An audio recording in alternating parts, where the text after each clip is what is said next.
Kolay, selamünaleyküm. Buyurun.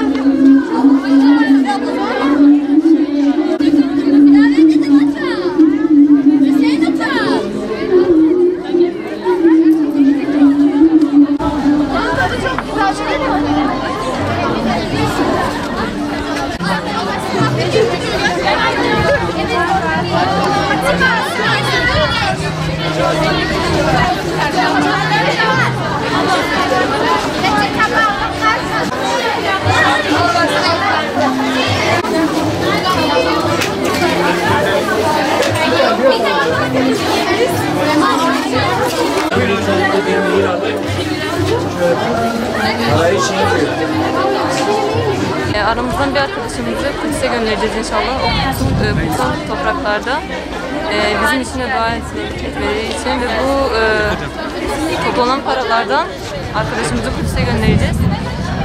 İnşallah çıkan arkadaşımız hayırlısıyla oraya gider, o için de dua eder. Biz Kudüs için bir kermes düzenledik. Evet. Bu kermesin amacı bizim Kudüs'e aslında sahip olmamız ve oraya genç olarak gerçekten de sahiplenmemiz gerektiğini ifade etmemiz lazım. Ve oraya gidip görmemiz lazım. Yalnızca bizim Kabe değil de aslında Mescid-i Aksa'da bize ait olduğunu hem öğrenmek hem de orayı sahiplenmek gerektiğini düşünüyorum. Yani bana kalsa Mescid-i Aksa'yı o halde bırakmamamız lazım. Bütün Müslümanlar olarak yeniden orayı eski haline getirmemiz lazım. Yeniden orası Müslümanların yeri olmalı. Zaten orası Müslümanlara aittir. Zaten daha önceki yıllarda da buna benzer kermesler yapıyorduk. Daha önceki yılda mesela 2 tane öğrencimizi Ümre'ye gönderdik. Bu yılda farklı bir etkinlik olarak bir öğrencimizi Kudüs'e göndermeyi planlıyoruz. İnşallah bu toplanan gelirle ya bir öğrenci ya da 2 öğrenciyi göndermeyi düşünüyoruz.